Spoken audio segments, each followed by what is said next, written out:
Hello, Maryrose. Yes, hello. Hello and welcome to Chatting GPT. I'm your host, Maryrose Lyons from the AI Institute, and this is where I get to talk to really interesting people who are doing cool stuff implementing AI. Today, I am delighted to welcome Miklós Veszprémi, a Boston consulting group, no less, sustainability strategy consultant.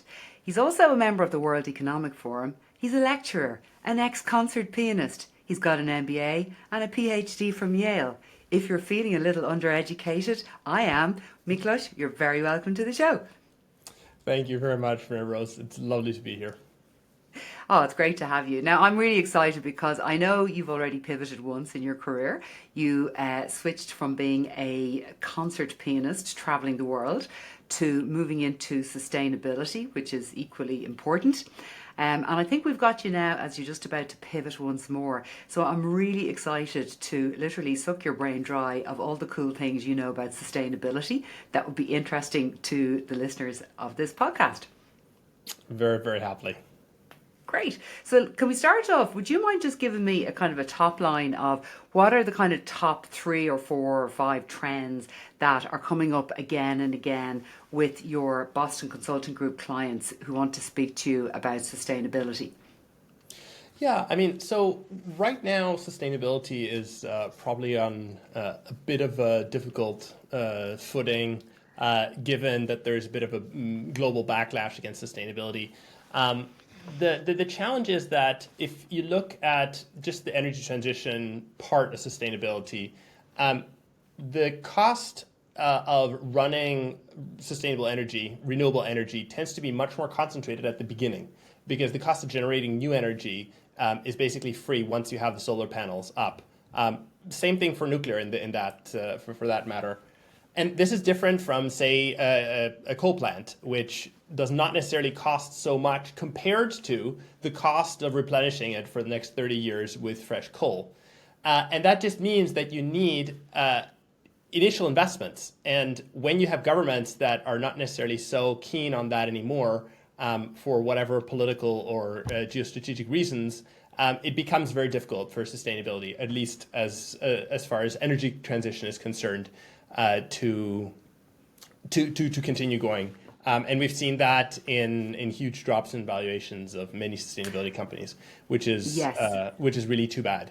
very Because, of unfortunate. course, we all know that renewable energy over its lifetime is much more efficient than. But what came to my mind there actually, Miklós, was like as this is a podcast where we generally talk about generative AI, was the generative AI energy consumption would be in the kind of realm of the coal plants. In other words, it doesn't cost as much to the planet to train the models, but it does cost more for us to use them. Yeah, I mean, with generative AI, I mean, I just see it as just another layer of reality that we just have to deal with. I mean, it's like crypto was another layer of reality that just started consuming the amount of energy of entire countries. Now we have AI.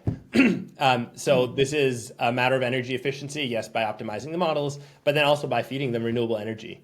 I mean, there are interesting trends as well, setting up these data centers in places that have access to cheap renewable energy. So it's really a problem that has a solution, needs to be managed. But it's not something we can ignore. Just like when the internet came up, well, then we also had servers. So it's just more of the same. I like that. Yeah, I like that. Puts my mind at rest a bit because there's a lot of kind of, especially in recent times with the whole OpenAI release of their image generator tool, there was a lot of kind of scary articles that were coming into my feed, talking about things like, the cost to the planet every time you create an image. And I'm sure people would be kind of like, read that article and then you'd be like, will I make another meme of myself as a South Park character? Maybe I won't because it's damaging the planet. What would be your advice to people who are listening as to how they can do their bit to ensure that they are not maximising the carbon footprint of usage of AI like this? Well, I'm going to give you an answer that may be a little bit controversial, but I think that Oh, there are go on. different levels to sustainability, how you can engage in sustainability. Level zero is, you try to live your life as sustainably as possible when you go to a hotel and it says, hang up this towel and you will save this much water. You actually do that. You don't print out your emails, all this sort of tiny little stuff. Now, Sorry, I just think, on the hotel thing. I'm a marketer, and when I see that sign, I'm like, oh my God, talk about greenwashing. It's just like saving them money. It's like, I'm very cynical about that myself. well, okay, well, get ready for a cynical rant because I think it's not just cynical, it's like extremely damaging.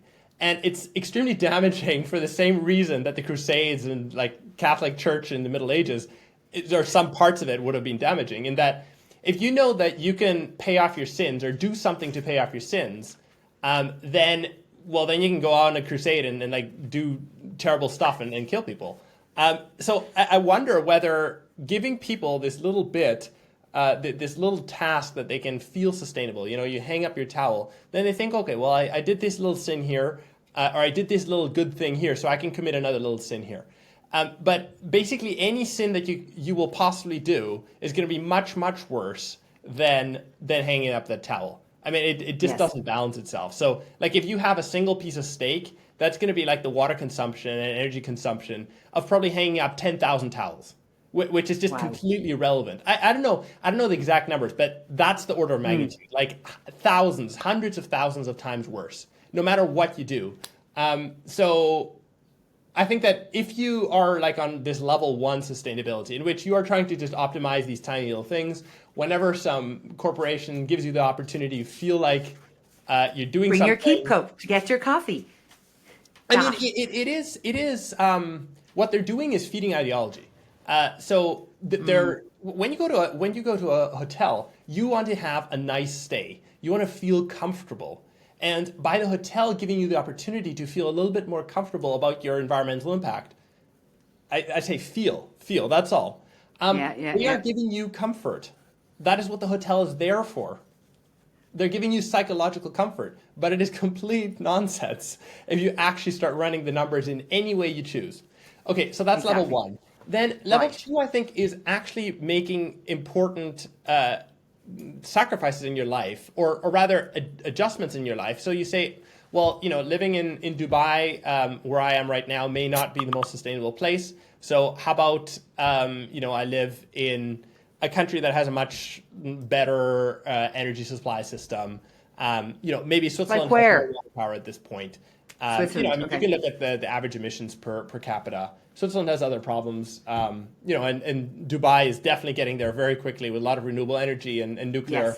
Yes. But right now they may not be there. Then you say, okay, well, I'm going to not take the airplane as much as I can. I will not drive. I will start going vegan so I don't have emissions there. You do all these things. So I think that the best case scenario is that you actually bring down your emissions to 0. I mean, just as a theoretical exercise. Compared to if you're level 1 sustainability, best case scenario, you make no difference. I think worst case scenario is actually that you increase your emissions because by doing these little things that make you feel better, you actually compensate Do more of the bad for things. much worse. And then level 3 sustainability is actually using leverage to make a positive impact. And here is something that I really like from a company that I almost started working for, Carbon Pool. No, not Carbon Pool. South Pole. South Pole is a company based in Switzerland. Yeah, they're the largest pure play sustainability consultancy. And what they were telling me, or told me on the interview at least, is that if you were to divide the total amount of carbon credits they generate by the number of employees, you get to the number minus 50,000 tons of CO2 per employee. And now the average emissions of someone in Switzerland are around 5 tons of CO2 per year. So your effect, in terms of this theoretical exercise per employee is negative, 49,995 tons of CO2 per year.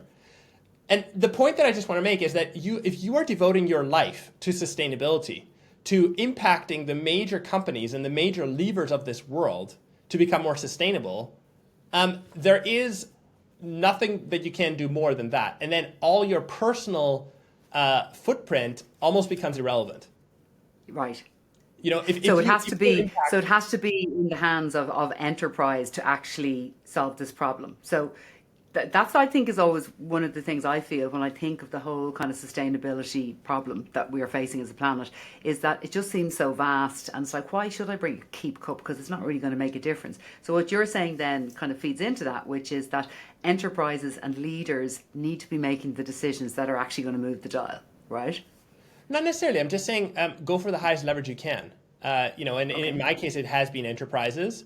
But I don't know. I mean, there's this well-known, I don't know, like hierarchy of impact. Like if you want to cure malaria, you can become a doctor, or you can become a nurse and then go and cure people. Or you can become a doctor that has 10 nurses that each cure 10 people. Or you can become like, an organizer of hospitals that has 10 doctors, that has 10 nurses that cure 10 people. And then you can become, I don't know, a businessman for this. Then you can become a funder. Or you can become a Or religious leader that converts the world to want to do so much more and converts like 10 billion people or whatever to, yeah.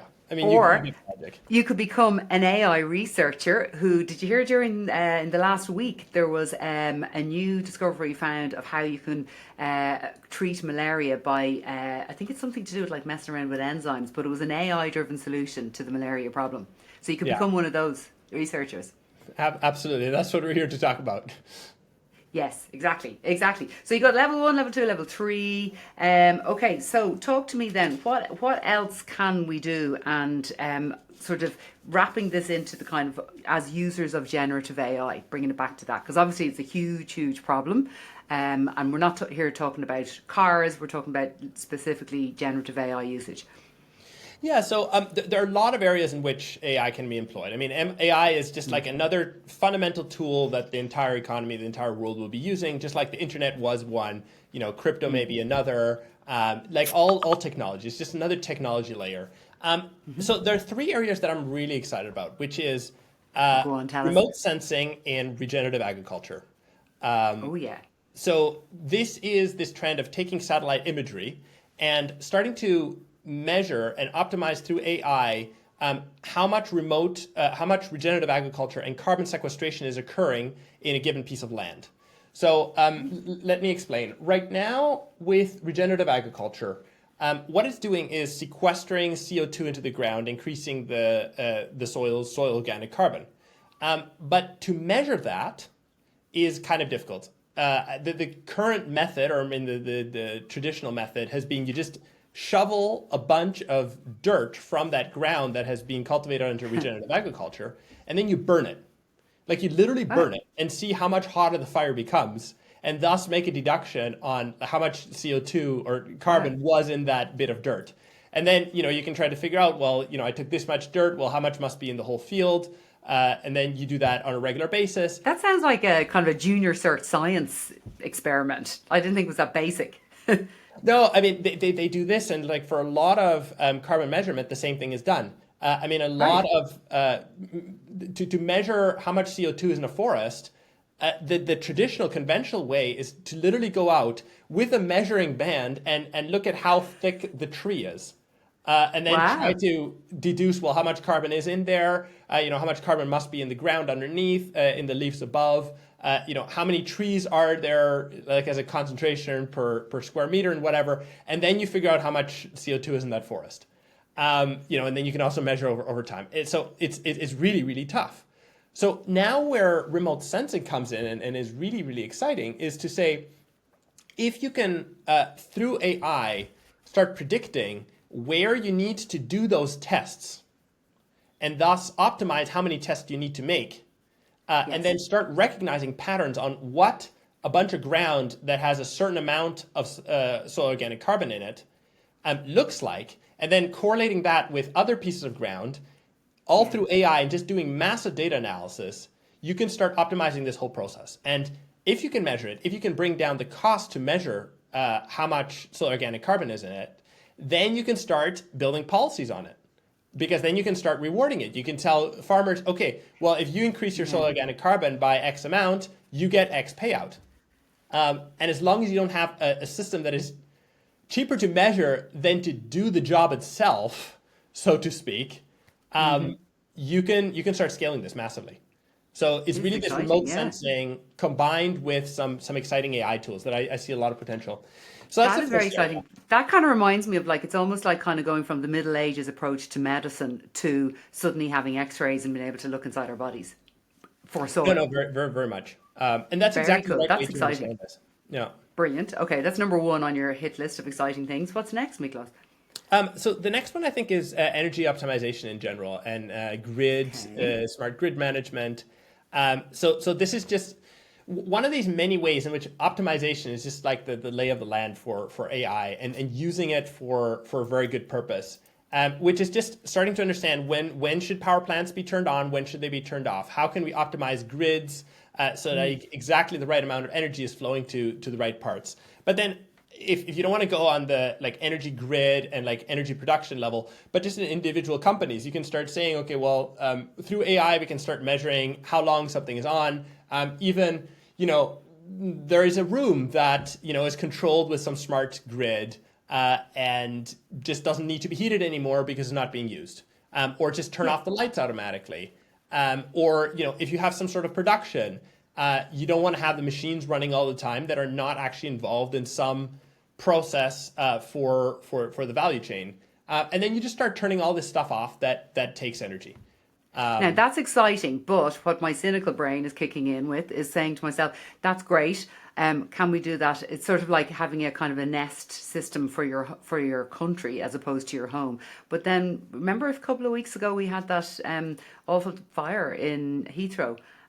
So like how can we have like say I'm immediately thinking of like turning on enough areas of airports when they're not in use. Okay, like say it's like 3 o'clock in the morning. But then we have a fire in Heathrow and the whole of the flights in Europe were like impacted for a day because we're still using really old fashioned electrical power plants to power our very modern airports. Yeah, I mean, the argument would be, oh well, if you turn off the entire part of Heathrow, then that's a problem. Well, yeah, you would have to keep on the security systems, Well, because if you obviously, yeah. say, well, it's AI's fault for turning that off, well, I'm like, well, humans were involved as well, so let's just get rid of humans because humans weren't No, doing their job. Or it's like, hey, no.